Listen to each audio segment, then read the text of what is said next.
예수 30절부터 자기들을 행한 것과 가르친 것을 낱낱이 고하니 이르시되 너희는 따라 하늘까지 가서 잠깐 쉬어라. 그래서 이제 쉬러 가는 도중에 일어난 일이죠. 32절 배를 타고 따로 한적하는 곳에 이제 사람들 피해서 갔습니다. 그래서 지난번에 자세히 말씀드렸고, 그들이 33절에 보니까 그들이 가는 예수님과 제자들이 가는 것을 보고 많은 사람이 그인 줄 알지라. 예수님이 가는구나, 제자들과. 그래서 모든 보니까 그때 뭐 SNS가 있었는지 잘 모르겠어요. 근데 가보면 조그만 동네예요. 그래서 갈릴리 바다 그러지만 끝에서 끝에 배 타고 늦어서 가도 30분이면 가지 않겠는데, 남북으로는 조금 1시간 이상 2시간 더 걸리지 보자. 이 가로질른 데는 한 30분에서 1시간 정도. 사실은 이렇게 언덕에 가서 이렇게 보이는 조그만 호수, 그렇게 작게는 안 해도 뭐 조금 호수인데, 이제 그 당시 사람들은 바다 구경도 못 해봐. 그래서 바다라고 그렇게 부르는 거죠. 그러니까 그들이 어디로 가는지를 정확히 아니까 그들을 다 모든 거울로부터 도보로 그곳에 달려와 그것도 먼저 가니까 머리가 저쪽으로 가네. 아마 뭐 벳세데다 어쩌다 뭐 여기 정확하지 않지만 그 동네 가는구나. 그리고 거기에 가서 미리 그 주변에 있던 동네 사람들이 그냥 다 그렇게 달려왔다 모였다는 거죠. 자, 34절을 보니까 예수께서 나오사 그 무리를 보시고 그 목 잡는 양 같음으로 인하여 불쌍히 여기서 이것들 잘 봐야 됩니다. 왜 뭐를 불쌍히 여기는가? 이 관찰을 성경을 이해하려면요, 관찰을 많이 해야 돼요. 왜 불쌍히 여기냐? 그러고 그럼 뭐 돈이 없어서 불쌍히 여겼나? 그 내 생각이죠. 성경이 뭐라고 말합니까? 목 잡는 양 같아서 불쌍하죠. 그래서 모든 생각을 거기다 고정시켜야 돼요. 왜 불쌍하냐? 제일 불쌍한 게 뭐예요? 목 잡는 양 같은. 목 잡는 게 제일 불쌍하구나. 그런 걸 이제 생각하셔야죠. 여러 가지로 가르치시죠. 이걸 관찰해 보여요. 그럼 목 잡는 불쌍 막 날려오니까 사람들이 왜 예수님께 나오기 위해서 병 고치고 먹고 배고프고 그들의 무슨 필요가 있잖아요. 그런데 이렇게 항상 질문 던져요. 여러분들 왜 내가 이런 말 자주 하냐면, 이제 여러분이 목사 없어요. 여러분 스스로 성경 읽고 혼자 예배드리고 해야 될 때가 올 수도 있단 말이죠. 그렇다면 여러분 지금 우리가 배운 이 과정을 성경 묵상하면서 그대로 질문을 던지면서 답변하면서 이렇게 하나님 문서 드러나가야 돼요. 그리고 어느 수준에 가면요, 여러분 뭐 주석보 그런 사람 있죠. 주석을 보고 성을 이해하면요, 그 사람은 자기 이해가 부족해집니다. 그래서 난 일부러 주석을 안 봅니다. 정말 궁금하다 그러면 내가 이제 찾아보고, 아무리 생각해도 생각이 안 되는 부분은 조금 참조하지만 99%는 제가 아무 책도 참조하지 않아요. 그래서 제가 잘나서 그런 것은 아니고, 다만 주님께서 그런 부분을 생각을 해두시고 그런 것들, 뭐 이게 옳고 그런지 정도 내가 판단할 수 있는 능력이 되니까. 그래서 여러분이 어떤 그런 도구를 가지게 되어지면은 마지막 때 홀로 있을 때에도 여러분이 어떻게 할 수 있냐? 바로 이 성경을 가지고 여러분 스스로 하나님의 음성을 들을 수 있는 훈련이 될 수 있다. 이해가 안 돼. 근데 훈련을 하려면 일본으로 제일 중요한 게 뭐냐면, 뭐죠? 성경 읽을 때 제일 중요한 것은 뭐가 제일 중요할까? 1번으로 여러분 제일 많이 해야 될 것은, 자, 하나님의 음성을 들으려면 1번 뭐를 해야 돼? 그렇죠. 관찰을 해야 됩니다. 하나님 말씀 있는 글에도 하나님 말씀 뭐라고 말하는지 이게 관찰이에요. 그렇지 않고 여러분 관찰 안 하면 전부 다 하나님의 성경을 읽고 그 다음에 내 생각에, 내 생각하고 하나님 말씀했다 우기거든. 굉장히 잘못되거든. 내 생각을 묵상하는 게 아니에요. 하나님의 말씀을 묵상. 그럼 하나님의 말씀을 묵상하려면 하나님의 말씀이 뭐라고 말하는가를 1차적으로 이해하자. 그 이해가 안 되면 어떡해. 그래서 관찰하죠. 그래서 노트 옆에 놓고 뭐 관찰하면 좋아요. 적었어. 근데 예수님께서 이렇게 불쌍해서 배고파서 나오고 또 병들어서 나오는데, 그렇다면 우리 생각은 뭐 해줄 것 같아? 먹을 것도 주시고, 물론 여도 주시지만 먹을 것도 주시고 병도 고쳐주시고 그런 거 해줄 텐데, 34절에 보니까 여러 가지를 뭐 하시더라? 가르치시더라. 거기다 퀘스천 마크 붙이는 거죠. 왜 가르치셨을까? 이것을 무엇을 의미할까? 항상 이런 식으로 여러분 스스로 잘 찾아가야 돼요. 그럼 답변이 나와요. 성령께서 가르쳐 주시고 인도해 주십니다. 그래서 나중에 이제 답변할 거예요. 왜 예수님이 그들에게 병 고치시고 먹을 것 주시지 않고 가르치는 일부터 시작했는가? 라는 것은 질문, 성경이 이 질문을 여러분이 하는 거예요. 너는 어떻게 생각해? 예수님 질문하잖아요. 세상 사람들이 나를 누구라고 하더니, 네. 그럼 뭐냐? 너는 나를 누구라고 하냐? 성경 보죠. 너는 어떻게 생각하냐고 질문했어요. 그 답변을 통해서 우리가 진리를 깨닫게 됩니다. 36절에 가면요. 때가 저물어 가며 제자들이 예수께 나와 여짜오되 이것은 빈들이요 날도 저물어 가니 무리를 보내 두루천과 마을로 가서 무엇을 사 먹게 하옵소서. 자, 이거 보면서 좀 이상한 거 느껴 안 느껴? 한번 생각. 항상 질문 던져. 뭘 느낍니까? 성경을. 제자리라고 와서 제가 막 정상적인 얘기 같지. 제가 점으로 여기 좀 다 굶어주고 그러니까 보내서 두루 먹게 촌 가서 무엇을 사 먹게 합쳐서 그렇게 말하잖아요. 뭐를 이런 느낌? 뭐 다 어떻게 생각할 수 여러 생각할 수 있는데 내가 볼 때는 이게 좀 시금방지잖아. 지금 자기들이 해답까지 다 주잖아. 예수님한테 이렇게 하세요 저렇게 지시하고 있잖아. 무슨 말? 그런 거 그러니까 여러분이 성경에 여러분 이 자세가 중요합니다. 성경 본문이 말한다 반드시. 이 성경 자체가 우리에게 뭔가를 말하고 있다는 믿음이 없으면요 인정하지 못하면 그냥 넘어가. 관찰 이게 관찰이라고 그러는데 한번 본 거예요. 제자들이 왜? 아니 예수님을 다 알아서 할 거 아니에요. 그러면 보통 같은 뭐라고 할까? 예수님 어떻게 할까요? 먹을 것이 떨어졌는데 이렇게 물어봐야 정상하니? 근데 시간 막 떨리죠? 뭡니까? 빈들이요 저물어. 아니 빈들인지 몰라 예수님이? 그러니까 뭐예요? 무리를 돌아보내서 천가 마을로 와서 무엇을 사 먹게 하죠. 뒤에 다 자세히 설명합니다. 그러니까 뭐 지시하잖아. 이게 이제 여러분이 그렇게 관찰했으면 그 다음에 여러분이 적용을 해야죠. 그리고 여러분 나는 어떤 여러분 주님과의 관계에서 어떻습니까? 질문 던져. 기도할 때 어떻게 기도합니까? 저는 가르치죠. 이거 해주세요. 저거 해주세요. 제자들 똑같잖아요 지금. 마치 우리가 우리 문제 해결책을 다 아는 것처럼. 주님 어떻게 해야 됩니까? 어떻게 기도해야 됩니까? 무엇이 필요한 것입니까? 주님 가르쳐 주세요. 이렇게 기도하지 않고 대부분 사람들은 이렇게 해주세요. 저렇게 해주세요. 이렇게 해주세요. 하고 주님을 가르칩니다. 지금 나오시면 뒤에는 조금 그냥 자세히는 안 해도 그냥 대충 설명드려요. 이런 질문들 전제해야 돼. 뭔가 좀 잘못됐잖아요. 그걸 묵상하면 성령이 가르쳐 주시는 거예요. 바로 네가 제자들이다. 이게 하나님 말씀하시는 거예요. 너 기도할 때 어떻게 기도? 얼마나 네가 내 뜻을 구하겠어. 얼마나 내 말씀을 하겠어. 그렇게 기도하네. 너 계속해서 나한테 이래라 저래라 그러잖아요. 하나님도 아시잖아요. 내 성편이 막 이러다가 나 죽겠어요. 죽을지 모릅니까? 그러니 막 돈을 많이 주시고 뭐 하시고 우리 자식도 막 예수 믿게 해주시고 좋아요. 저한테 지금 무엇이 급한지 무엇이 필요한 건지는 그분이 아시지. 제자들의 태도는 아직 예수를 하나님을 알지 못하고 있기 때문에 그런 거 나오지 않을까요? 그런 질문들 던지고 제가 지금 읽고 나가려다 미리 좀 설명드리는 것을 어떻게 생각 이해하는가. 그러니까 예수 뭐라고 대답합니까? 너희가 먹을 것을 주라 하시니 우리가 가서 200데나리온 떡을 사라. 또 나오잖아요. 또 가르치잖아요. 예수님 그것도 모르세요? 이 사람을 다 먹이려면 저도 200만 원, 2천만 원 듭니다. 또 가르치잖아요. 예수님. 제가 지금 하고 있는 말이 괜히 그 과장이나 그런 상상이 아니고 근거가 있잖아요. 벌써 딱 나오잖아요. 물어보니까 200데나리온 떡 어디가 사람 말입니까? 예수님 그것도 모릅니까? 정말 이게 우리 사실 건방진 테러들 많이 가지고 있잖아요. 이런 것들을 여러분이 받아들여야 여러분 삶에서 변화가 일어나는 거예요. 성령 말씀하셔서 너 그거 잘못돼서 고쳐야 돼. 그런 거죠. 약간 제가 설명하고요. 좀 읽어봅시다. 이랬을 때 너에게 떡 몇 개나 있는지 와서 보라 하시고요. 알아보고 이러죠. 떡 5개와 물고기 2마리. 털털 털으니까 5천 명 중에서 뭐가 나와요? 떡 5개와 물고기 2마리가 있나이다 하거나. 제자들에게 명령하사 그 모든 사람이 때를 않게 하시고 100명씩 웃으며 하시고 그리고 41절에 하늘을 우러 축사하시죠. 뭐를 관찰해 줍니까? 물고기 2마리와 보리떡 5개가 누구까지는 모르지만은 누구의 손에 올라가죠? 예수님의 손에 전해지고 그 예수님 어떻게 그것을 가지고 하늘에 축사하시고 그리고 그것을 떼어서 나누어 주는 그들이 배불리 먹게 되었죠. 이것이 도대체 배불리 먹었다는 이야기를 끝이 나는 거냐 그렇지 않으면 더 깊은 스토리가 있느냐 여러분이 묵상해야 됩니다.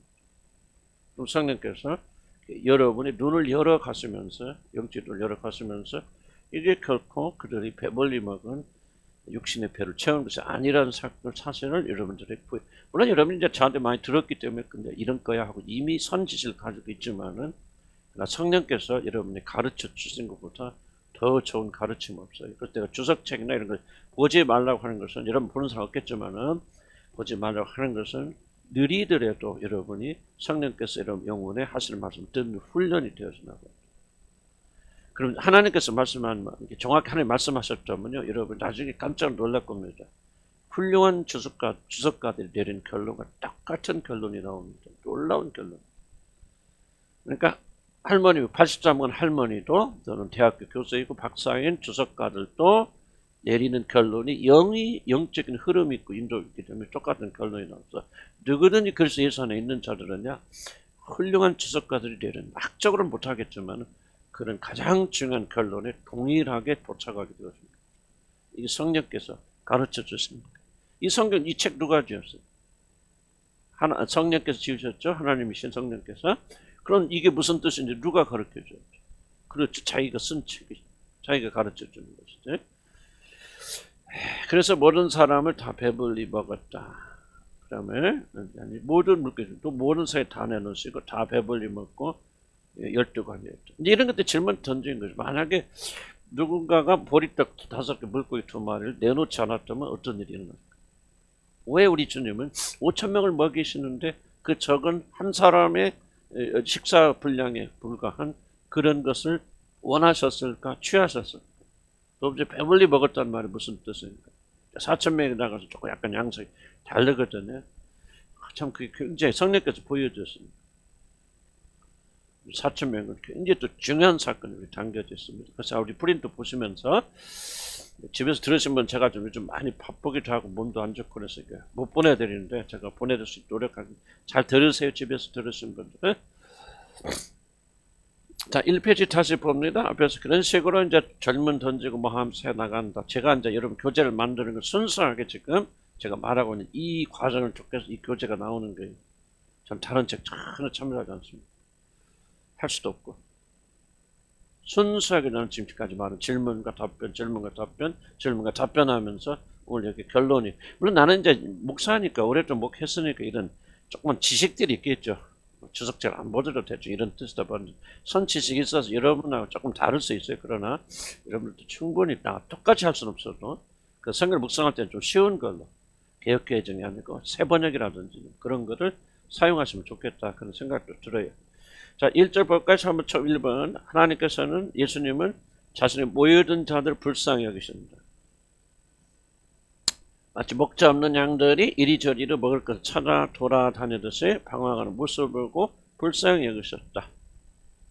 이걸 잘 아셔야 됩니다. 뭐 하나님이 우리를 뭘 보고 불쌍히 여깁니까?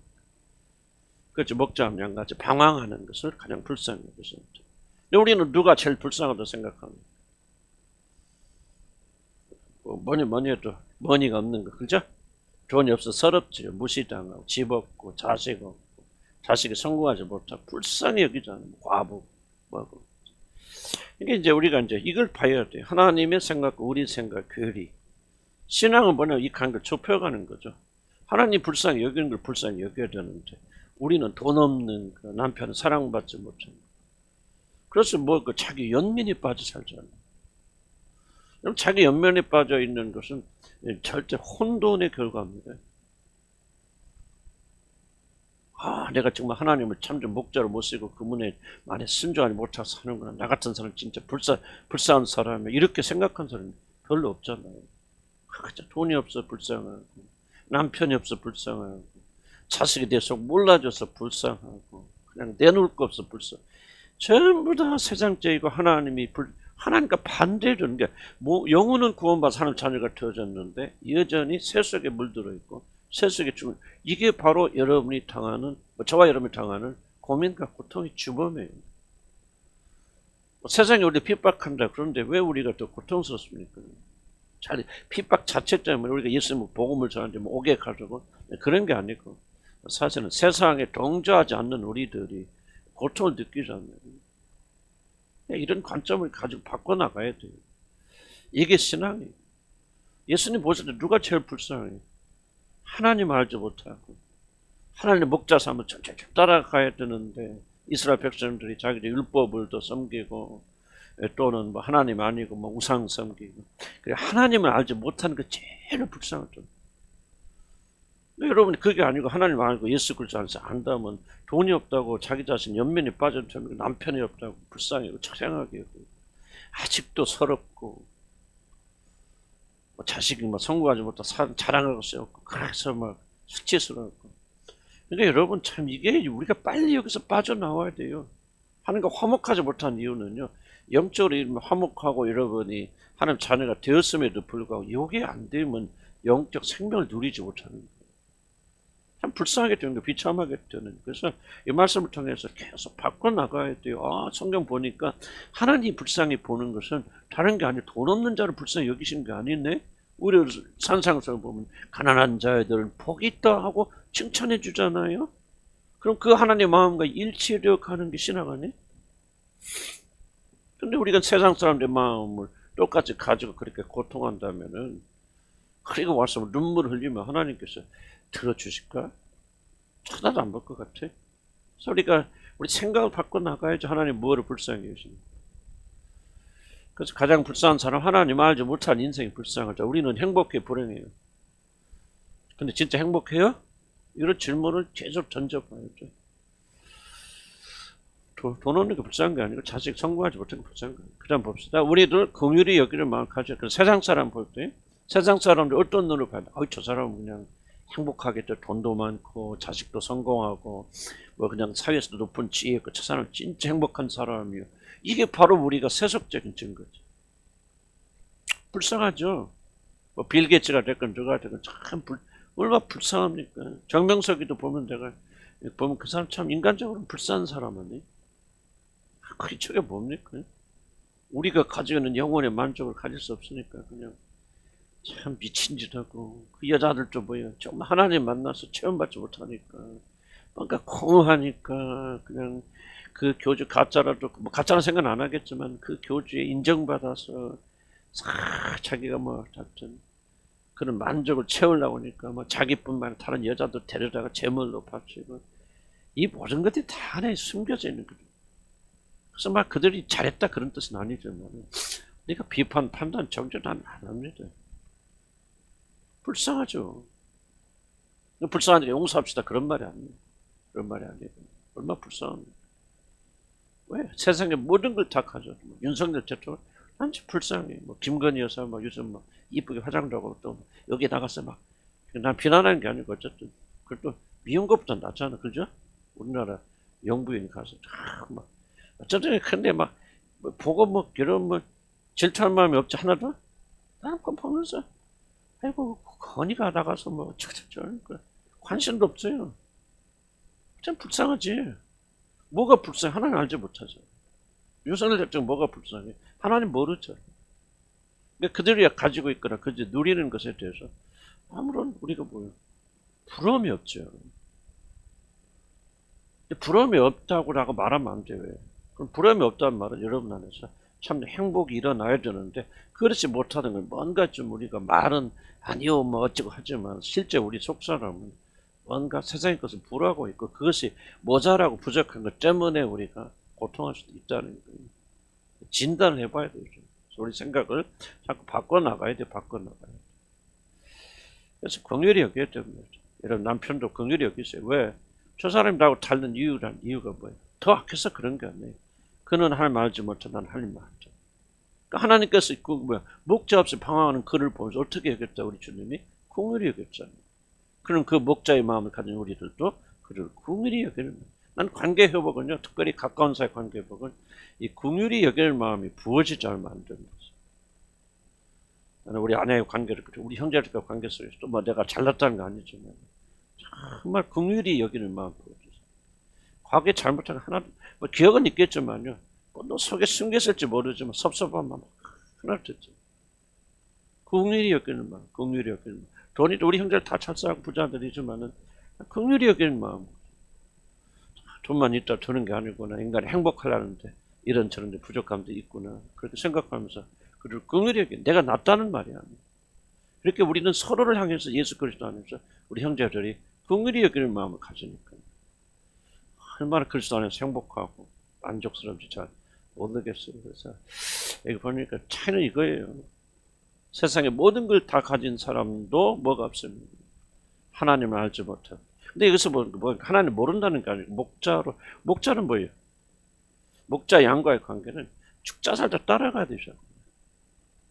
목자 따라가지 않으면 뭐 하죠? 방황하잖아요. 나는 뭐 내가 여러분에게 뭐 지적하거나 뭐 인도했을 때 이런 어떤 분들은 아니요부터 말하는 사람들이 있어요.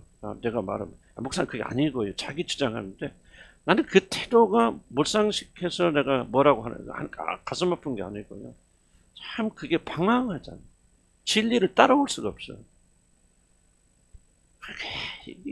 목자가 없어요. 목자가 있으면 목자가 말하면 네 하고 나는 잘 이해하지 못하더라도 목자가 그렇게 목자님 말씀하시니 뭐 나이가 정명수가 아니지만은 목자님 말씀하시니 이렇게 태도가 있어야 되는데 없다는 말은 뭐냐면 저 사람 안에는 목자가 없구나. 그럼 계속 방황하거든. 그게 굉장히 안타까운 것이죠.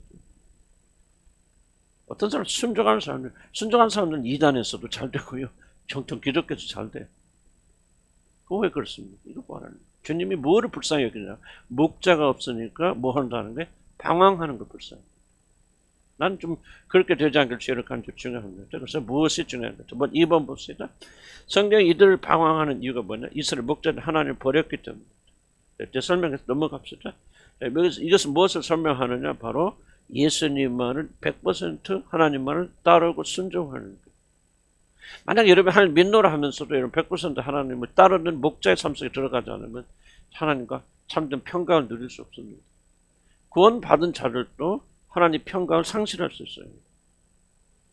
왜? 하나님을 목자 삼 조건이 뭐예요? 난 당신만을 따르겠어. 양들은 뭐 절대적으로 따르지 않아요. 가라면 가고 먹으라면 먹고 쉬라면 쉬고 누라면 넣고 잘하면 자고. 하여간 그대로 그렇게 해 나가는데 봅시다. 무엇이 옳은지 그런지를 스스로 결정한다. 그런 자들은 방황하게 되죠. 그럼 아담의 큰 죄가 뭐? 아담의 그 죄를 지는 근본 동기가 뭔지 아십니까? 바로 이거예요. 아담이 오직 선악과를 따먹은 이유가 뭡니까? 딱 하나죠. 선과 악을 아는 지식이 없답니다. 그러니까 이것만 가지면 그 선과 악을 아는 지식이 가져서 하나님처럼 됩니다. 물론 여기 더 깊은 의미가 있지만 제가 그걸 다 설명할 수 없으니까. 그래서 선과 악을 지는 지식이 없다. 그럼 뭐예요? 선과 악을 아는 지식을 하나님만이 가지고 있기 때문에 그 하나님은 전적으로 의존하고 의지해야 되죠. 이것이 아담이 견딜 수 없는 거예요. 하나님을 목자처럼 따라야 될 양의 그런 위치를 거부한 거야, 아담은. 목자는 뭐예요? 자기가 갈 길을 지시야. 내가 선과 악을 알면은 무엇이 좋고 무엇이 나쁜 걸 내가 안다면, 무엇이 유익하고 무엇이 손해를 내가 안다면 내가 스스로 결정할 수 있잖아요. 그런데 그런 것을 알지 못한다면은 그것을 아는 하나님에게 복종해야 되잖아요. 그 뜻을 찾아야 되잖아요. 아담이 이게 싫은 거죠. 모든 것을 하나님의 뜻에 맞춰 나가려고 하나님이 옳다면 옳은 거고 그러자면 그런 나는 전적으로 하나님께 순종해야 되는 그런 위치가 아담은 무지한 아담에게도 그것은 큰 짐이 되어진 거죠. 그래서 우리 인간의 근본적으로 뭐가 있느냐? 하나님을 따르긴 따르지만은 목자. 그래서 앞에서 기도하잖아요. 아까도 얘기했잖아요. 제자들이 뭐 한다고 그러죠? 다 알려주잖아요. 200대를 보내겠습니다. 빈들입니다. 다 보내주시오죠. 전부 제자들이 예수님보다 더 잘 아는 것처럼 지시하죠. 왜 이게 나옵니까? 이게 지금 바로 목자처럼 따르지 않는 삶이에요. 그래서 나중에 예수님이 죽으시는가 부활하심을 통해서 뭐를 배웁니까? 목자처럼 따르는 것이 무엇인가? 그걸 깨닫게 해주니까 이제 이들이 예수님이 승천하신 다음에 사도가 됐을 때는 1번으로 하나님 뜻을 구하면서 모든 거 하나하나마다 주님께 복종하는 그런 삶 속에 들어가죠. 그때부터 진정한 화목이 이루어지고 평강이 이루어지고. 이게 쉬운 일은 아니겠죠. 쉬운 일은 아니지만은 여러분이 죄 용서함 받아서 성령을 받아서 지금 성령께서 뭐냐? 이런 사람으로 회복시켜서 만들어 갔습니다. 아담은 그럴 수도 있었죠. 그렇게 선택해서 하나님께 복종할 수 있었지만은 유혹에 넘어가서 그걸 버렸죠. 그러나 우리도 이제 다시 이 죄를 통해 죄를 지었고 이런 심판 과정을 통해서 우리 하나님 앞에 회복돼 나가는데 바로 어떻게 마지막에 하늘나라 간 뭐냐? 바로 목자 삼아서 우리가 그를 양처럼 따르는 것. 이것이 하나님 나라의 전형적인 모습 그림이에요. 하나님의 가장 두드러운 특징은 아담과 이브처럼 자기 주장하지 아니하고 오직 하나님의 뜻에만 적극적으로 순종하는 복종, 그것도 즐거움과 기쁨 가운데 하나님 뜻에 복종하는 그런 장소가 바로 하늘나라라고 하는 것을 우리 굉장히 좀 강조하고 있다는 겁니다. 자, 무슨 뜻인지 아시죠? 하도 많이 들었으니까 이것이 우리 것이 돼야 돼요. 되고 나가야죠.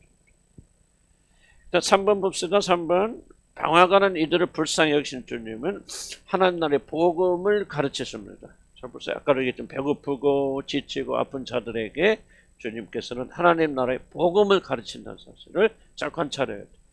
그 이유는 인간의 진정한 필요는 눈에 보이고 느끼는 육적인 필요를 채우는 것이 아니라 하나님에 관한 진리와 하나님 나라에 관한 것을 올바로 아는 것입니다. 여기서 주목해보세요. 여기서 제일 뭐가 지금 두 개가 대조되냐면 인간이 스스로 생각할 때 무엇이 우리에게 중요하다고 여기고 무엇이 우리에게 필요하다고 여기는 것과 하나님이 보실 때 우리에게 무엇이 필요한가는 다르다는 얘기입니다. 이전 경제에서 여러분이 싸우는 이유는 뭐냐면 왜 그렇게 우리를 구합니까? 우리 하나님께 우리가 원하는 잘못된 방식을 구합니까? 그것은 우리가 구하고 기도하는 것이 반드시 우리에게 필요하다, 절대적으로 필요하다고 생각하기 때문에 그것을 구하는 거예요. 자, 무슨 말 이해가시죠? 이것이 필요 없다고 생각하면 안 구하지. 이건 나는 꼭 필요해. 돈이 됐건 건강이 됐건 무엇이 됐든지 간에 나는 행복과 만족이 반드시 필요한 거야. 이것이 나의 필요라고 그렇게 생각합니다. 그런데 주님은 그들에게 그들이 생각할 때 그들의 필요가 보여요. 빵을 주시는 것이고, 그리고 뭡니까?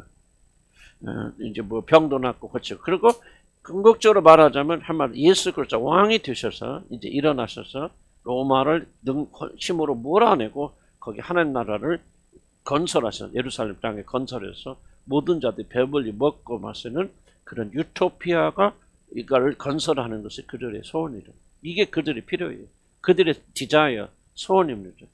그러나 하나님 보실 때는 그게 그들의 필요가 아니에요. 그들의 가장 필요한 것은 뭐예요? 목자잖아요. 이들 왜 방황해요? 목자가 없어서 방황하잖아요. 그러니까 그들에게 뭐가 필요합니까? 디렉션, 방향이 필요한 거예요. 그들을 하나님께로 인도해서 이끌고 올 목자가 필요한 거예요.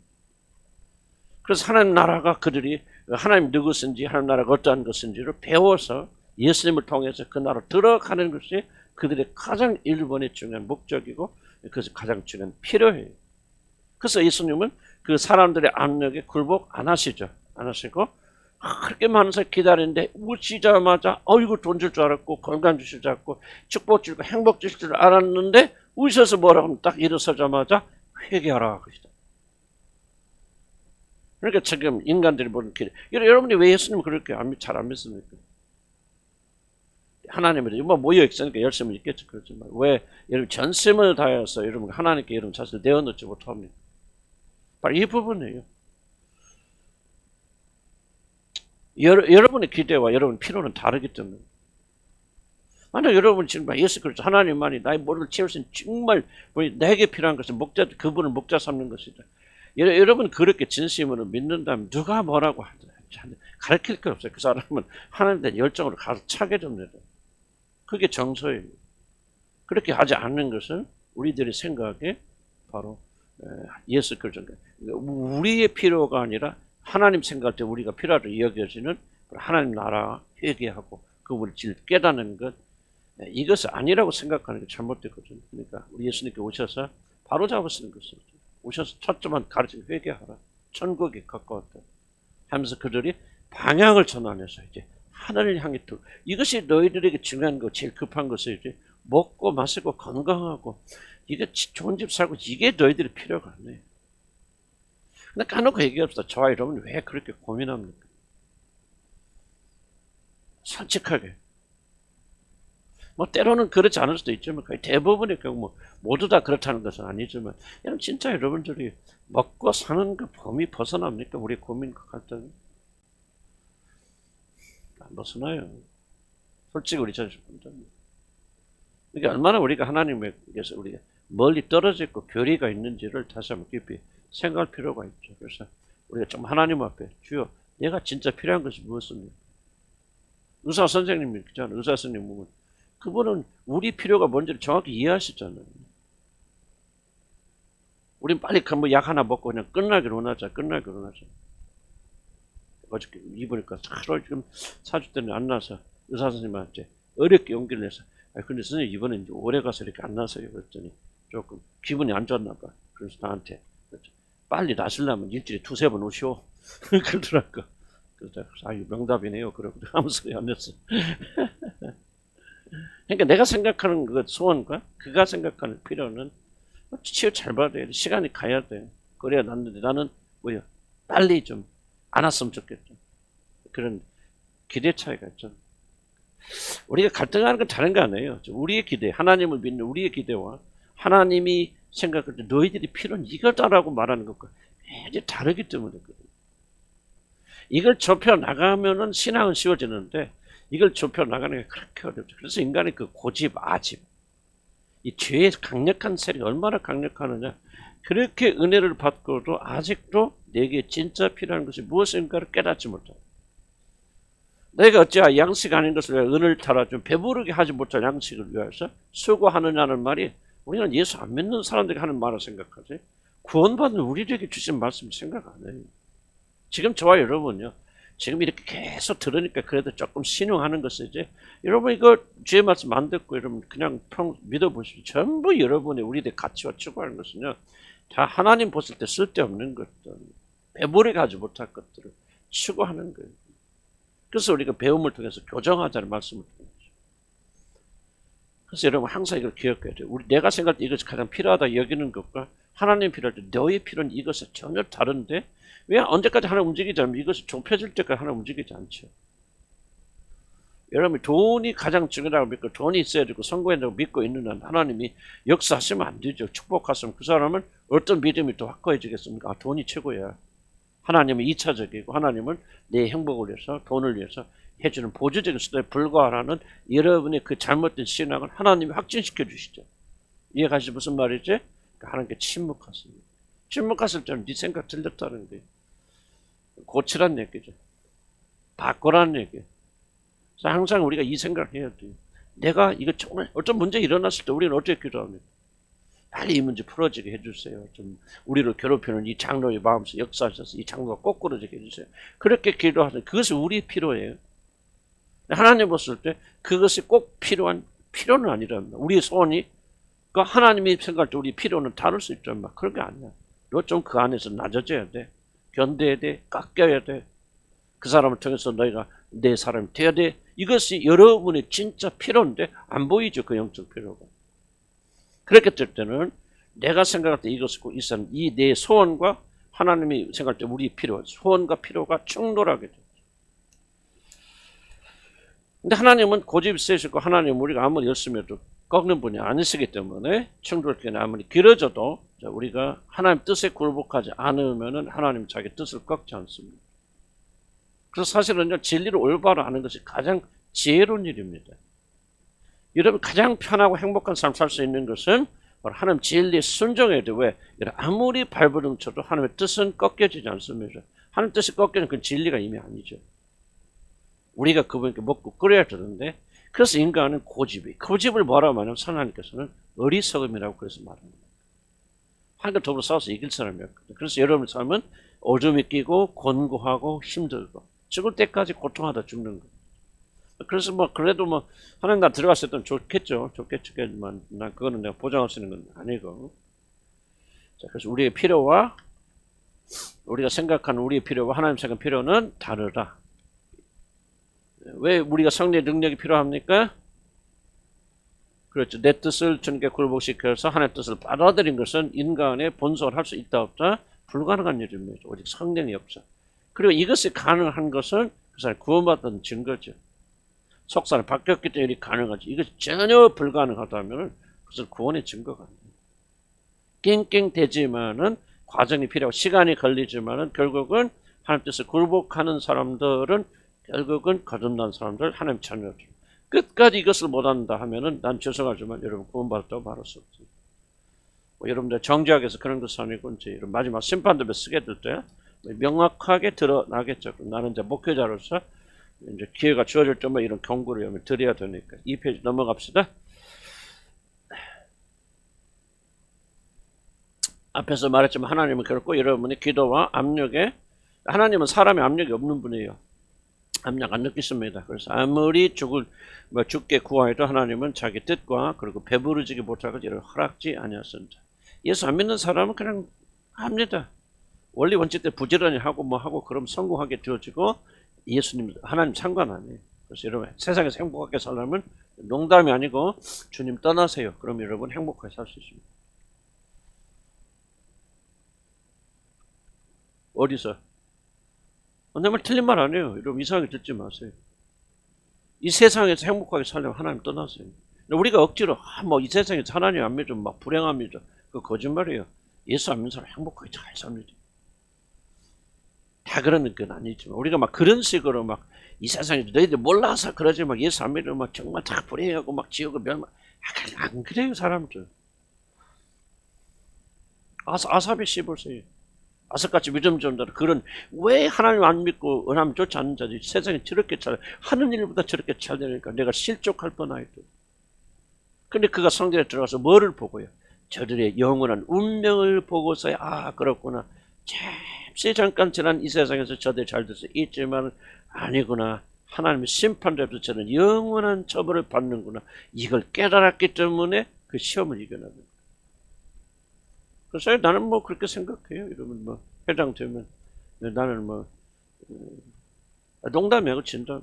진짜 세상에서 행복하기를 원한다면은 그러니까 거듭 만나고 한 자녀 아니라는 조건에서 세상으로 나가셔서 마음껏 사시면요 아무 부담 없어요. 나는 어쩐 데 고마워요. 우리 거의 좀 떠나고 가신 분들은 좀 마음이 아프잖아요. 제가 좀 같이 있었으면 구원의 길을 걸어갔을 때. 그래서 어떤 때 이런 생각 들어요.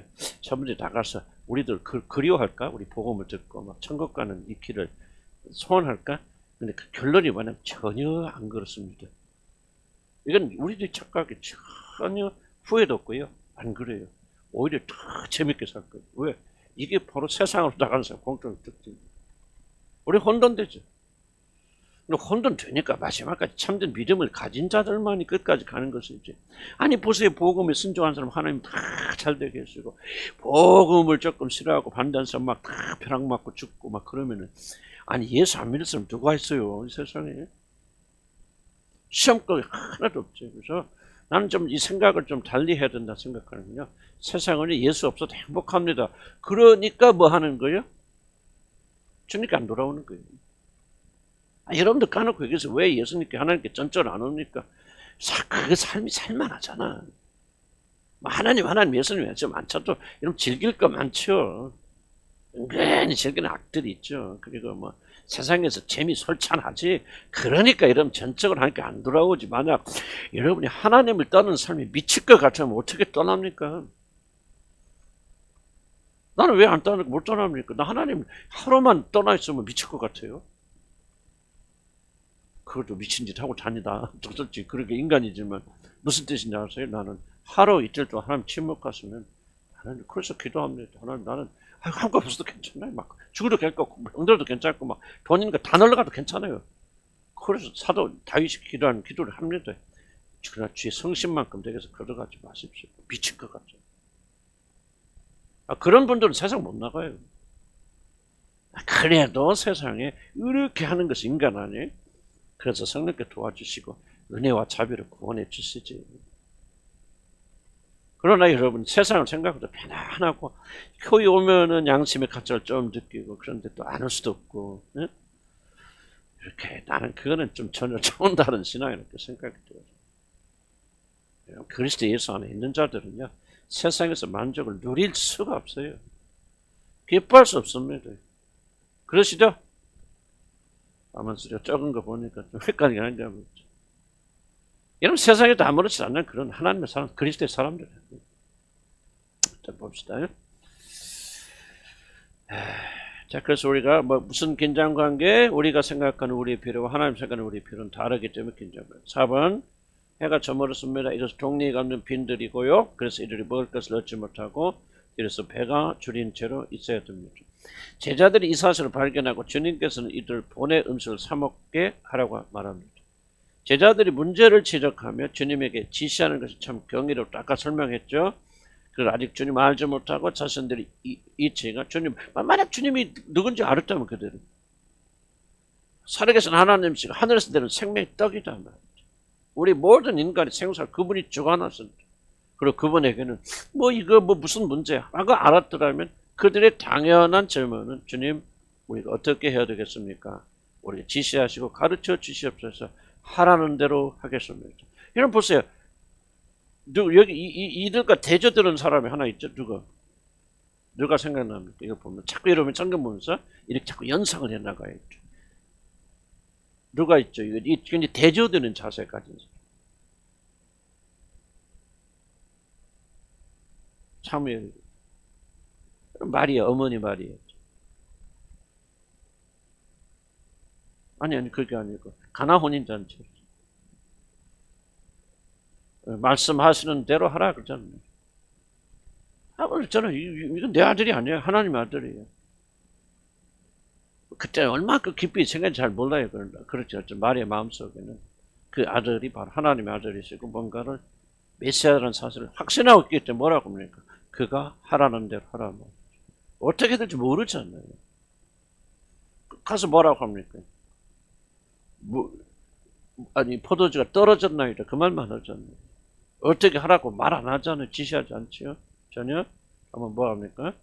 포도주가 떨어졌다. 여자 나와 무슨 상관이 있느냐? 그리고 나서 그런데도 뭐라고 합니까? 종들을 불러서 이분이 말하는 대로 이게 완전히 신뢰하는. 지금 보면 제자들 완전 대조적 자세죠.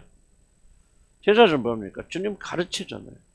주님이 날이 져서 가면 빈들해요. 주님 아세요? 좀 가면은 먹을 것도 없어. 지금 빨리 흩어서 독립하여 겨우 가서 이들이 사 먹고 그러죠. 그럼 너희들이 주라 그러니까 한 200대는 우리가 어디가 또 주님 속 좀 모르세요. 하고 주님을 계산해서 제외해버리잖아요. 진짜. 근데 마리아는 뭡니까? 철저하게 주님을 그 계산에 집어넣잖아요. 영어만 참 카운트인이라는 말이 굉장히 중요합니다. 집어넣잖아요. 그러니까 뭐라 합니까? 나는 어떻게 될지 너희는 어떻게 할지 몰라. 그러나 이분은 하나님이시기 때문에 이거 지금 포도주 떨은 거 아무 문제도 안 돼. 그냥 이분이 하라는 대로 해. 그러면 너희들이 포도주를 얻게 될 것이. 이 마리아의 놀라운 믿음에서 고백되잖아. 이걸 잘 좀 대조를 할 필요가 있다는.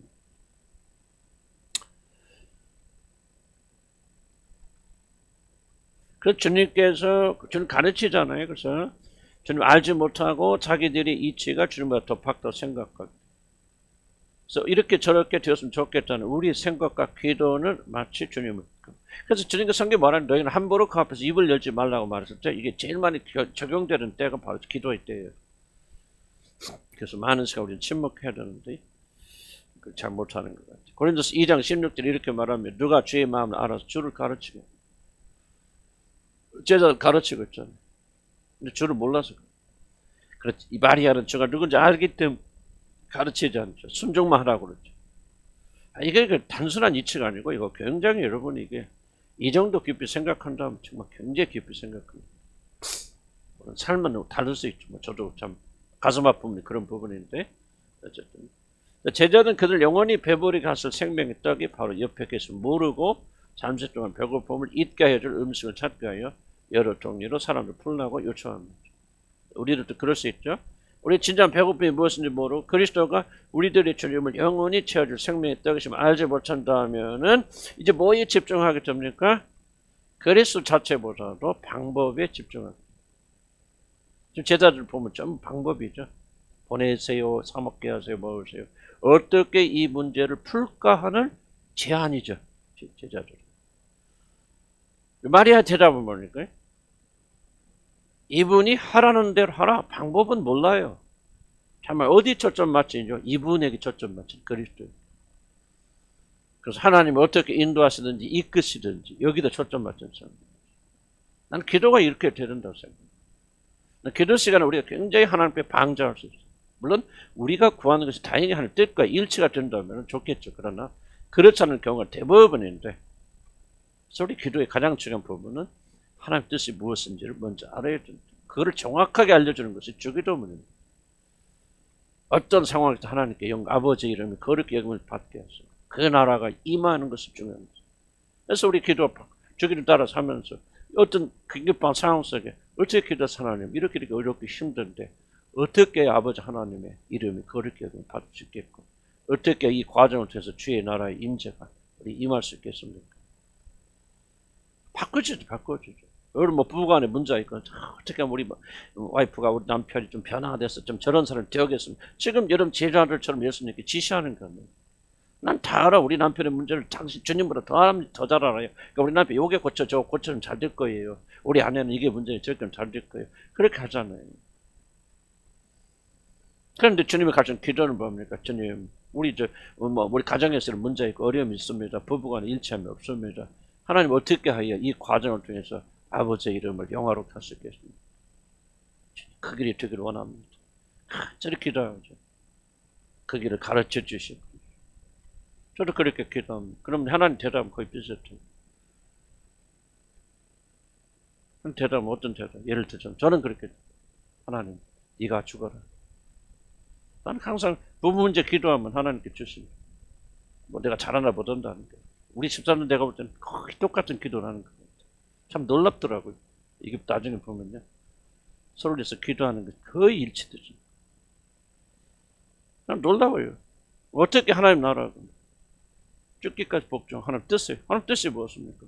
네가 십자가를 지라. 네가 죽어야 돼. 여러분 이제 그게 하나씩 되는 건 아니지만 저도 이제 배워나가는 과정에 불과하지만 이렇게 되어져 하나님 나라 임하고 달라지면 그런 평강과 놀란 축복이 있어요. 아멘. 우리가 이거를 해야 돼. 그래서 주기도문을 잊어버리지 마세요. 주기도문은 하라는 얘기가 아니고 그 정신이 탁 들었잖아요. 제자들 것 말이야 보세요. 아버지 뜻이 이루어지고 이 주기도문이 정확히 마리아 지금 가나 혼인잔치 일어나는 마리아 삶 속에서 일어났잖아요. 이런 동정녀 마리아 탄생할 때 그 마리아 고백이 뭡니까? 주의 계집종 주의 뜻이 이루어집니다. 이게 바로 주기도문이랍니다. 하늘에 계신 아버지 뜻이 이루어집니다. 겟세마네 동산에서 뭡니까? 내 뜻대로 마시고 아버지 원대로 하옵소서. 주기도문 다 그렇게 십자가를 지고 죽음으로 아버지의 이름을 높입니다. 그런데 여러분이 이런 기도를 진심으로 진지하게 하기 시작한다면요, 여러분의 삶은 엄청나게 변화할 것이고 특히 인간관계 속에서 이런 풀지 못할 일이 없다. 그렇게 생각이 들어요. 저도 이제 배워나가는 과정이지만 문제 해결에 초점 맞추면 안 된단 말이에요. 제자들처럼 문제 해결을 초점 맞추잖아요. 근데 마리아는 오직 주님을 바라볼 주님께 나가라 그런 거죠. 자, 5번 보면요. 너희가 먹을 것을 주라 하는 거죠. 5번 보면은. 물론 우리 주님은 이들의 만약 떡이 없다고 해서 아셨겠지 모르겠으면 그런데 너희들이 주라고 하잖아요. 엉뚱만은 생뚱만은 답변이시죠. 그러나 하나님께서는 이들에게 어떤 교훈을 주시기 위한 것이다. 자, 이 말을 통해서 이제 배고픈 자들을 먹이는 임무가 제자들에게 주었죠. 나는 이게 이제 성경을 보면 성경이 굉장히 좀 그 1차원적 표면적 그런 해석이 있고요. 그 밑에 들어가는 영적인 표면적 해석은 뭐냐면 1차 그 당시에 그 예수님이 5,000명을 먹이실 때 그 당시에 사람들이 적용된 것을 표면적 그런 것이라고. 내가 생각하는 용어입니다. 전문적 용어는 아니고 표면적인 그런 가르침이고 그 밑에 들어가면 모든 세대 모든 사람들에게 적용되어야 되는 그런 것이었어요. 그러나 이거는 잘 연구해야 됩니다. 왜냐하면 표면적 것과 내면적인 것을 같이 가야 되고 일치되어 나가니까. 그걸 벗어나면 안 되죠. 그래서 너희들이 먹을 것 주라는 말은 난 이게 선교적 설명이다 그렇게 생각해요. 결코 지금 배불리 먹이는 빵 얘기 하시는 게 아니다. 표면적인 빵 얘기지만 그걸 더 깊이 들어가면은 복음 전파하는 주님의 명령이다. 나는 그렇게 생각해요. 너희들이 먹을 걸 주라. 나는 이거 굉장히 무서운 명령이다. 그렇게 생각이 들었습니다. 나가서 뭐 전도하라. 하여간 그걸 다 포함하겠지만은, 전도의 궁극적, 선교의 궁극적 목적이 뭡니까? 배고픈, 목자 없어 방황하는 그 배가 고픈 자들에게 우리가 그들을 배불리 먹이게 됩니다. 먹을 것을 주는 것이 선교의 핵심입니다. 난 그렇게 생각이 되었고요. 자, 물론 이 교훈의 1차적인 것은 우리 주님은 이 세상을 모든 주님 자를 배불리 먹으신 하늘에 드는 생명의 떡이다.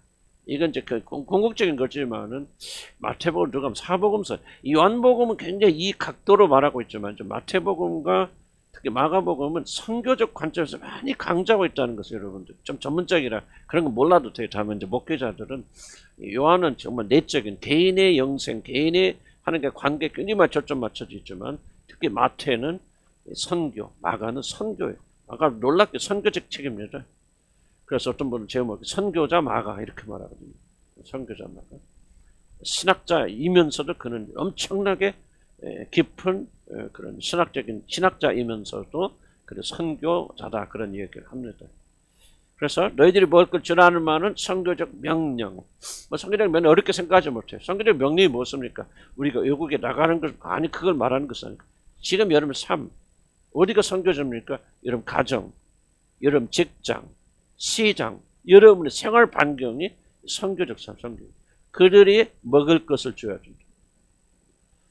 이걸 왜 전도합니까? 어린이가 나가 왜 전도합니까? 여러분 무엇인가 하기 위해서 내가 무엇인가 할 수 있다고 그런 것은 아니고 오늘 이 선교적 명령 너희들이 그들은 다 굶주려 있어요.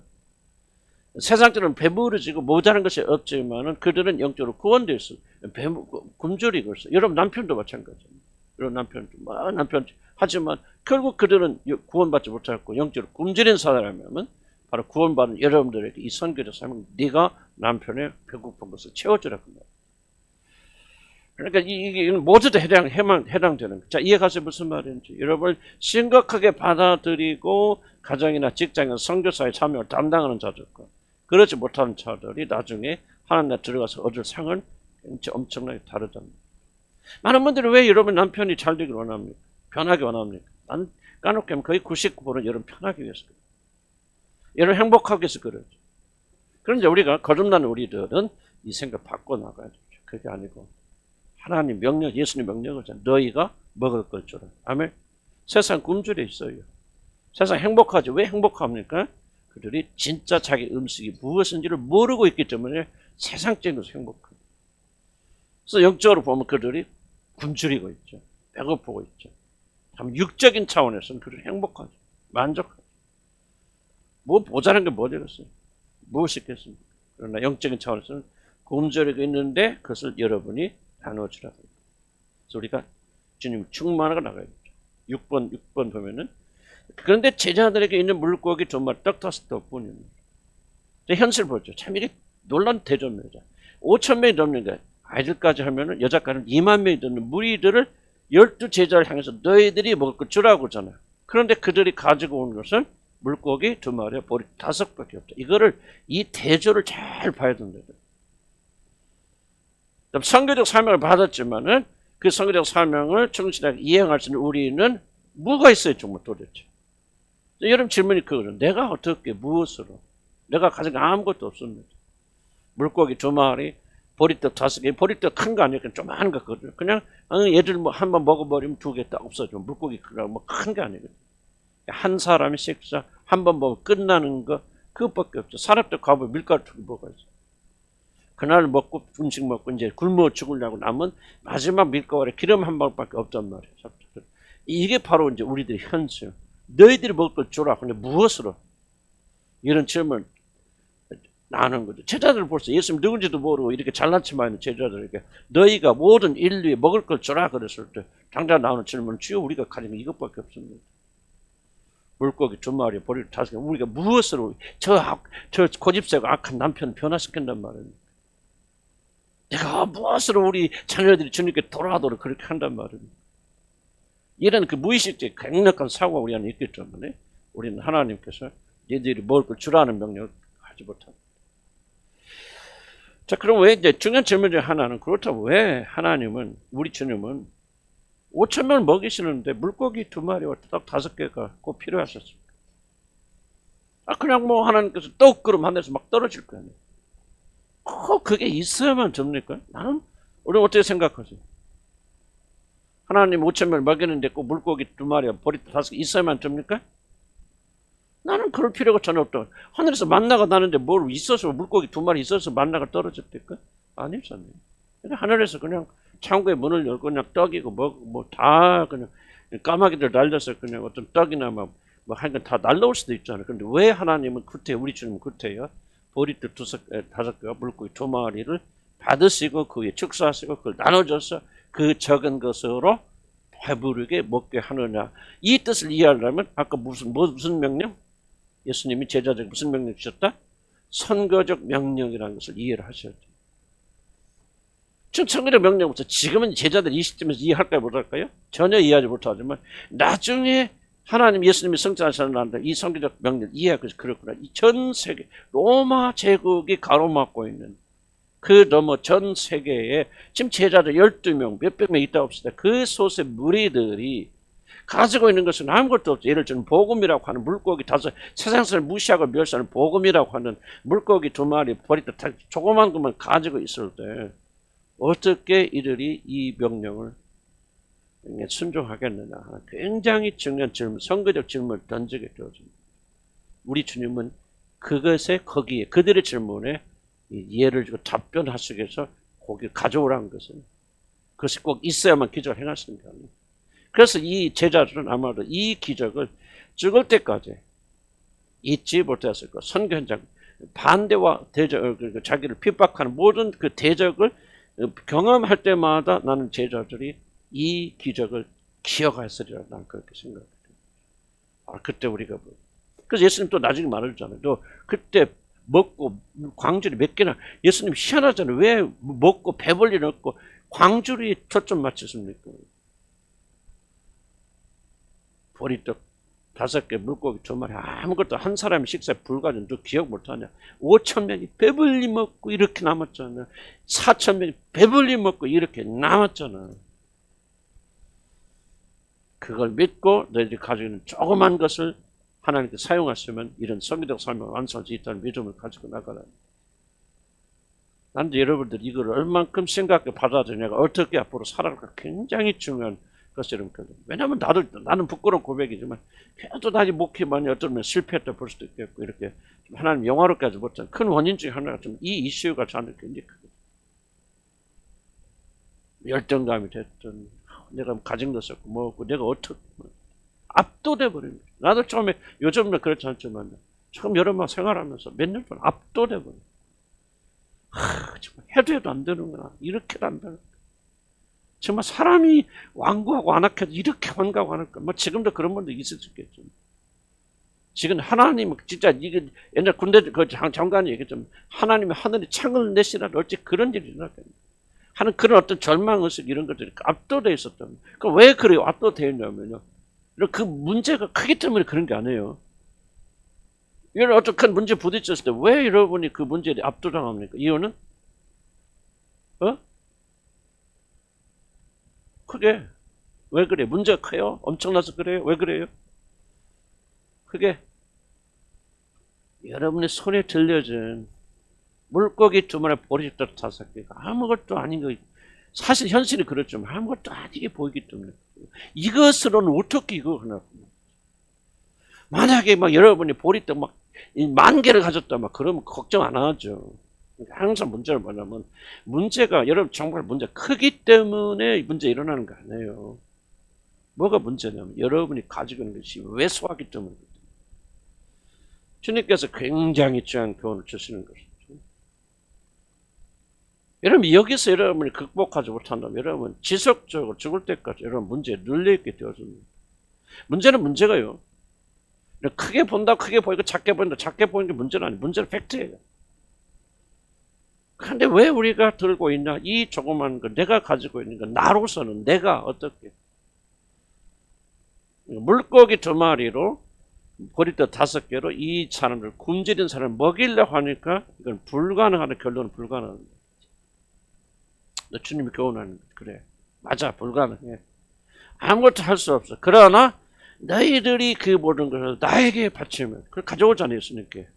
그래서 그분이 아버지 하나님께 축사하잖아요. 뭐요? 아버지께 바치는 겁니다. 이게 축사는 바치잖아요. 11조가 됐고 뭐가 됐고 그건 무슨 의미입니까? 아버지 하나님께 올려드린 거지 바치는 거거든요. 그때 무엇으로 변합니까? 물고기 2마리 보리떡 5개 어떻게 변하죠? 5,000명을 먹이고도 남는 대용량의 음식으로 누구의 손에서? 예수 그리스도의 손에서 나오잖아요. 변화도 나오잖아요. 이게 무슨 메시지겠습니까? 그래 너희들 아무것도 아니야. 너희들은 보리떡 5개 물 그냥 하루 한 끼 먹으면 끝나버리는 거야. 끝나버린 것이지만은 만약 그것이 나에게 드려진다면 바쳐진다면 뭐 황금나라 그 말이 아니에요. 여러분 탤런트가 됐건 여러분 은사가 됐건 무엇이든 극히 적은 거라도 그것을 여러분의 힘으로 그것이 아니고 주님께서 올리셔서 주님이 쓰시도록 올려드린다면 어떤 사람이 되었든 얼마나 많은 사람이 배불리 먹고 마신 것이 되어질 거예요. 여러분 보세요. 전 세계에서 지금까지 기도 역사에서 유명하게 변했던 사람들, 역사했던 사람들 보시기 바랍니다. 마틴 루터가 됐건 조지 뮬러가 됐건 이런 뭐 누가 됐든지 이름 한번 다 들어. 조나단 에드워드가 됐건 얼마나 조나단 에드워드 병이 많고 약한 사람입니까? 그렇게 할 수 있는 사람이 아니거든요.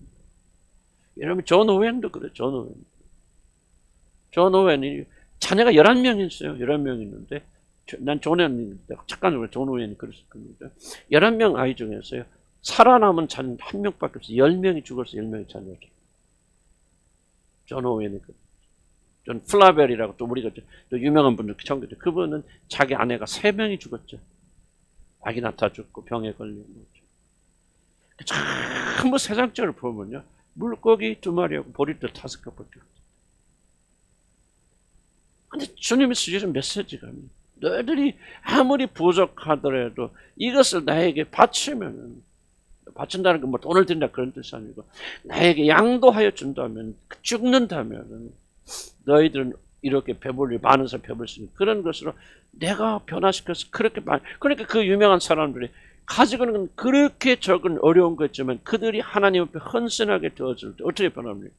수천의 수만의 사람 수백 년의 기간 동안 많은 사람들 변화시키는 능력으로 변화되잖아요. 오늘 우리는 이 현장을 촉적히 보고 있잖아요. 촉적히 보고 있잖아요. 근데 우리가 만약에 어떤 사고에 갈 때 이건 아무것도 아니야. 이것까지 뭘 할 수 있겠는가 하고 우리가 하나님께 바쳐서 하나님께서 그걸 사용할 수 있도록 내어드리지 않는다면 결코 오병이의 기적은 여러분 생에서 일어나지 않습니다. 여러분 구원받아서 하나님 자녀고 성령 계시니까 여러분 자동적으로 하는 일도 다 그렇게 될 것이라는 것은 철저하게 주술이고 미신에 절대 그런 일 안 일어납니다. 구원은 받아 천국 갈 수 있으시냐? 그건 모르겠어요. 거기까지는 모르지만 그러나 하나님 손에 올려서 이같이 오병이의 기적을 체험하는 사람들은 오직 누구예요? 그 믿음을 가지고 그래 내가 가진 것은 없어. 내가 어떻게 할 수 있어? 저도 매일 설교할 때마다 가르칠 때마다 이런 믿거나 말거나 나는 정말로 매일 괴롭힘을 당하고 있는 것이 뭐냐면 정말 부적격함.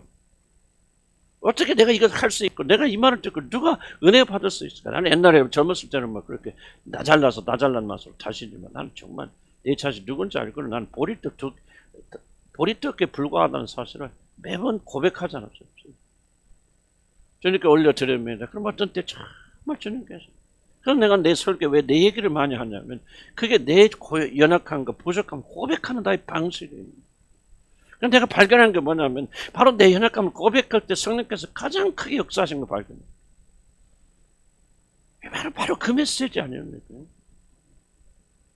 그렇다고 내가 나가서 뭐 큰 사람들이 난 그런 인물도 안 되고 뭐 그렇긴 하지만 어쨌든 우리 영역에서라도 제가 보면 내가 이렇게 하면 하나님은 크게 나를 사용하셔서 나는 그런 꿈 없어요. 그 또한의 목적이 되어져 버리고 그건 또 하나님 이용하는 것이 되어지니까. 얼마나 많은 사람들이 갇혀있는 내가 오늘 젊었을 때 정말 어렸을 때 이런 진리를 깊이 깨달았다면 이렇게 주님께 양도하는 것을 배워왔더라면 나는 뭐 내가 성공했다라기보다도 얼만큼 더 크게 하나님께 영광을 돌릴 수 있었을까. 나는 가늠하지 못할 정도의 풍성함을 누렸을 것이다. 이런 복음들이 왜 교회 안 했겠죠. 근데 내가 그때는 뭐 귀를 뭐 막고 있었으니까 못 들었겠죠.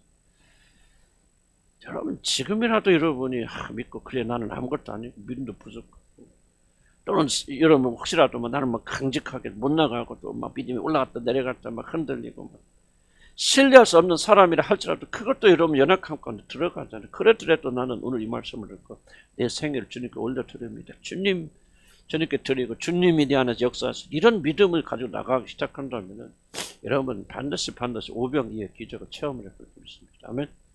이 메시지 잊지 마세요. 이 메시지를 믿고 믿음으로 살아가는 자들은 그렇게 될 것이고 그렇지 않은 자들은 안 될 것이다. 아무리 예수 믿고 성령이 있어도 모든 자들 삶 속에서 그런 미신에 빠지지 마시기 바랍니다. 우리 순종하는 자들만이 열매를 따먹게 될 것입니다. 그래서 큰 거 생각하지 마시고 작은 거 생각하시고. 자 마지막 결론이 4,000명은 좀 시간이 넘어서 거기 가면 또 영적 청소 못합니다. 자, 그러면 뭐로 하니? 나는 희생과 헌신이라는 걸 좀 마지막으로 강조하고 싶어요. 자, 그러면 이 5천 명을 먹이는 데 있어서 다른 각도에서 보면은 만약에 누군가가 자기 점심을 희생하지 않았다면 3일 동안 먹을 것이 없었죠. 굶어 죽는 상황 속에서 지금 비상식량으로 누군가 놔둔 거 아니에요? 5천 명, 4천 명 중에서 5천 명 중에서 다 걷어 보니까 이것밖에 없다는 거 지금 완전 바닥나고 누군가 마지막 최후 수단으로 지금 숨겨놓았던 저장해 놨던 그런 보리떡이고 마른 생선이랄까 말이에요.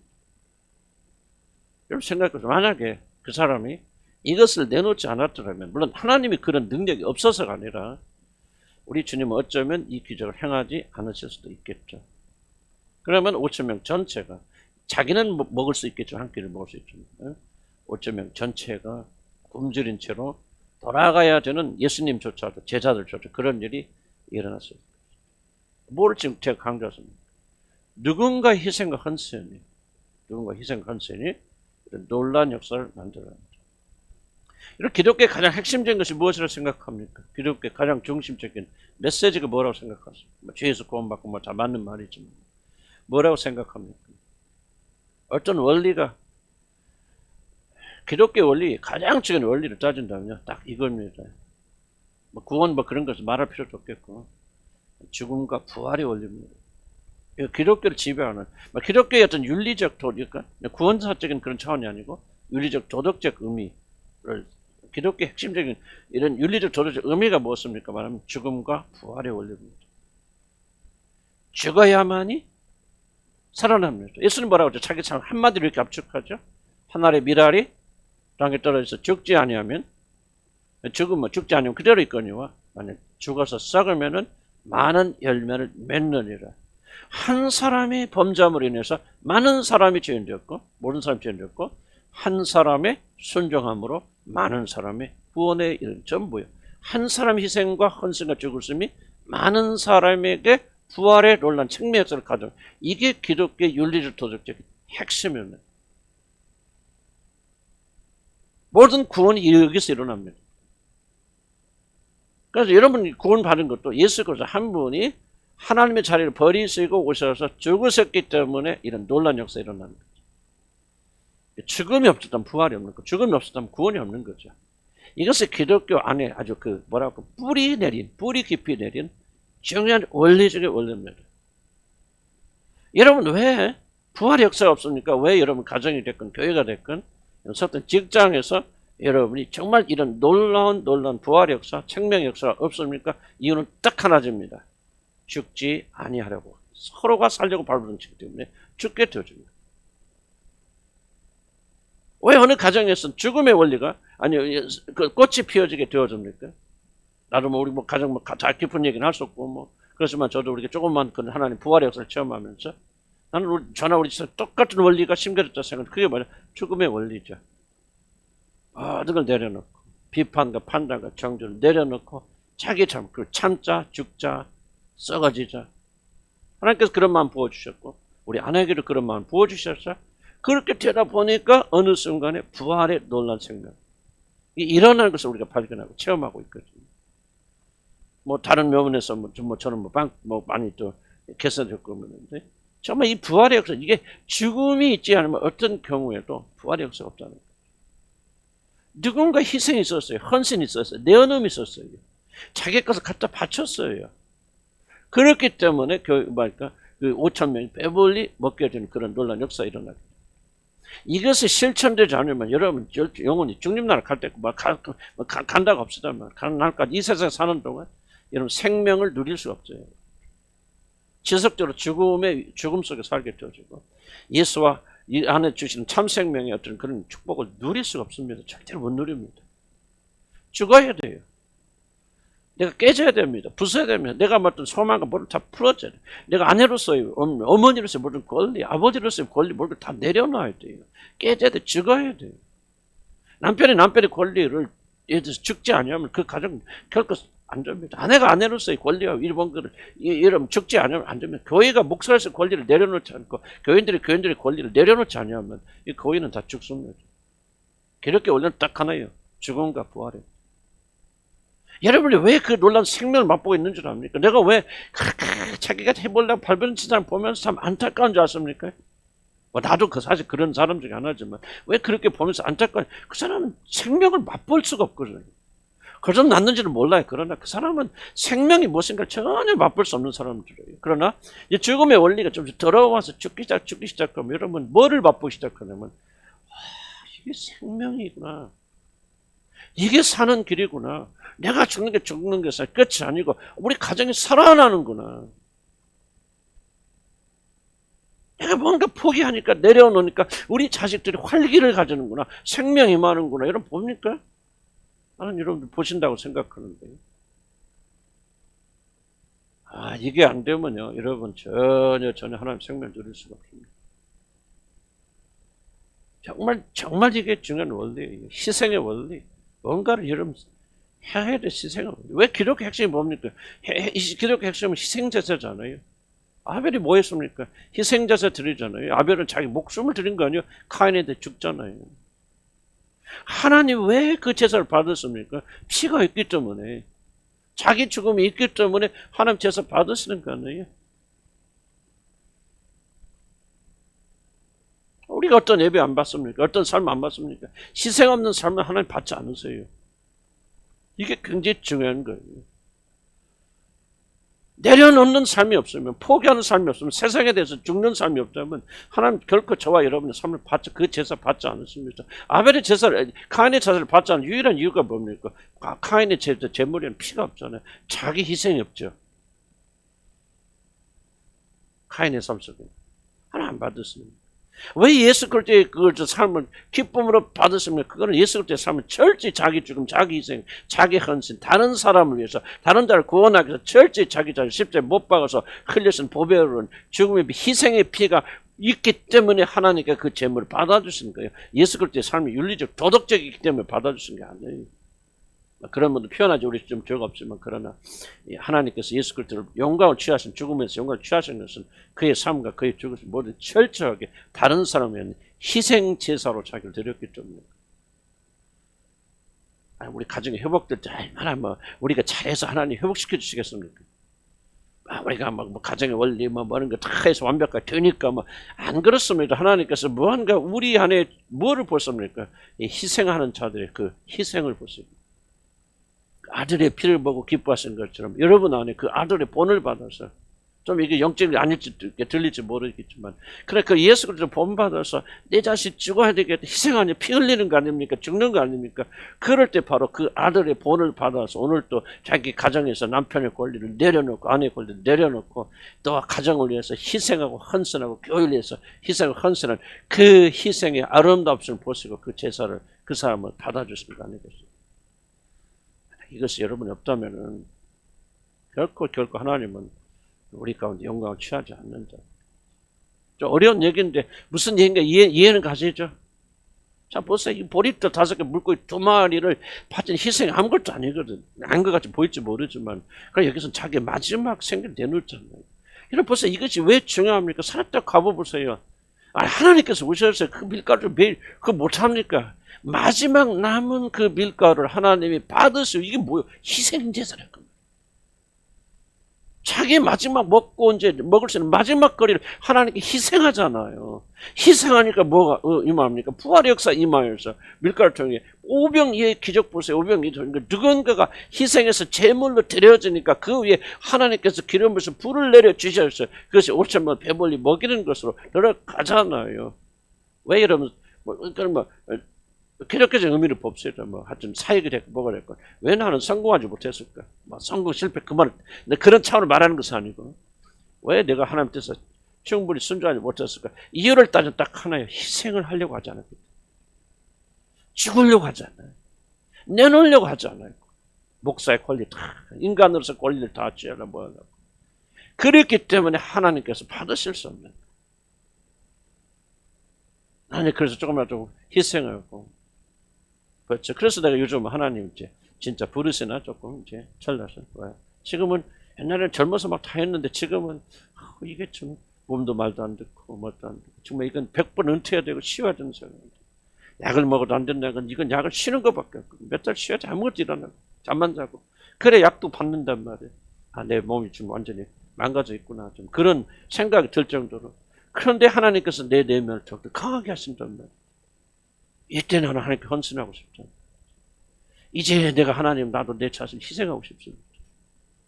이랬으면 죽는다 그런 뜻은 아니고 뭐또 하나님께 더 기름 부어서 더 강건히 할 수 있다. 나는 그거는 2차죠.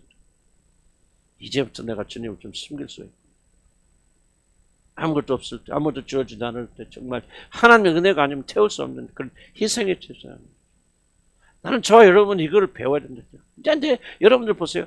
이제 나는 여러분들 예수 믿고 구원받아서 하나님 나라를 가구나. 그 단계는 또 나오면 반복하겠지만 그거 지금 다 거기 머무르지 않죠. 초점이 이제 다르잖아요, 여러분들. 청년 여러분 데리고 가신 부분이 다르잖아요. 그러니까 다른 메시지가 나오는 거예요. 희생의 메시지가. 왜 1년 전에 10년 전에 안 나오고 지금 나옵니까? 여러분이 받을만 하기 때문에 지금 주님께서 말씀하시는 거예요. 그리고 이걸 통각해 하세요. 모든 영이 아니라 결혼관계 속에서 아 그렇구나. 희생의 제사의 원리를 통각해 하세요. 내가 알아서 그런 거 아니죠. 하나님 그렇게 만들어 가셨지만은 아 내가 죽으려고 할 때 죽을 때 우리 가정이 살아나고 교회도 내가 죽을 때 우리 교회가 살아나고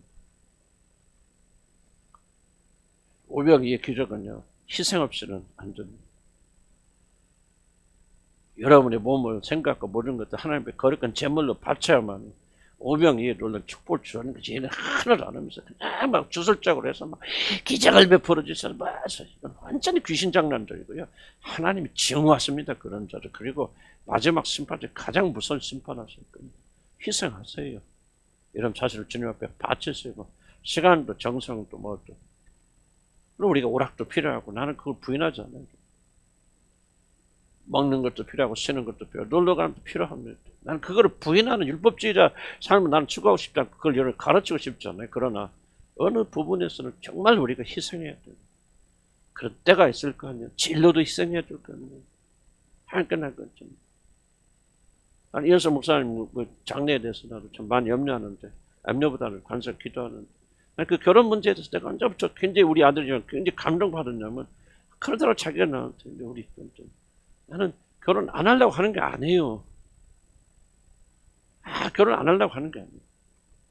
나도 결혼에는 꿈이 있고 하고 싶어요. 그러나 결혼하지 않고 하나님 섬기는 것이 더 효과적이기 때문에 나는 주님 앞에 내 결혼을 주님께 드리는 거예요. 그 말을 하는데 팍 한 대 얻어맞은 거예요. 또 하나님 또 자리면 또 다른 교육 배워줄 수 있겠죠. 나 결혼 막 지겨워 결혼 안 할 거야 막 그래서 독신하는 게 아니잖아요.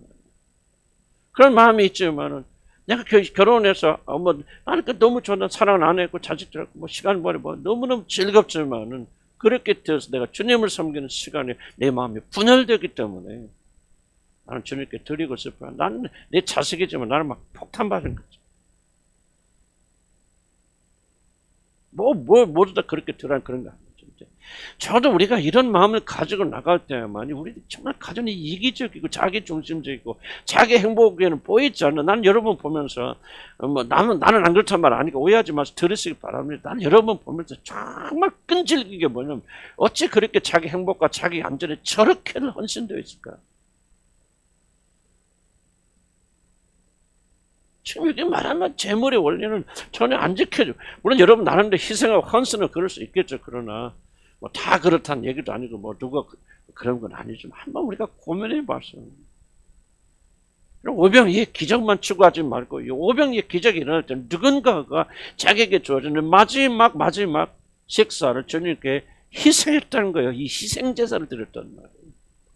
여 보세요, 여러분이 왜 희생제라는 말을 하냐면, 자 보세요, 우리 예수님 그 떡을 받으시고 뭡니까? 받으시고 그냥 나눠주는 게 아니잖아요. 하늘에 오르시고 축사하시잖아요. 이게 지금 제사 행위입니다, 여러분. 하나님과 사람 사이에 중보된 그리스도께서 그들의 희생을 받으셔 아버지 하나님께 지금 올려드리는 거예요. 그럴 때 이게 오병이어를 먹이는 그런 놀라운 것을 변화져 나오잖아요. 희생 행위 아니에요. 오늘 또 누군가가 뭐 조그만 그래도 그리스도를 위해서 주님을 위해서 이런 희생하신다면 어찌 우리 주님께서 그것을 받으셔서 아버지께 중보하지 않는다고 생각하십니까? 우리가 이 생각을 가지고 살아야 돼요. 기적만 기대하지 마시고 기적 있죠. 기적이라는데 어떻게 일어납니까? 이게 더 중요한 거 아닙니까? 희생의 헌신, 희생의 제사, 희생의 제물 없이는 우리 주님께 나가지 못합니다. 아멘? 화장실 다녀왔습니다.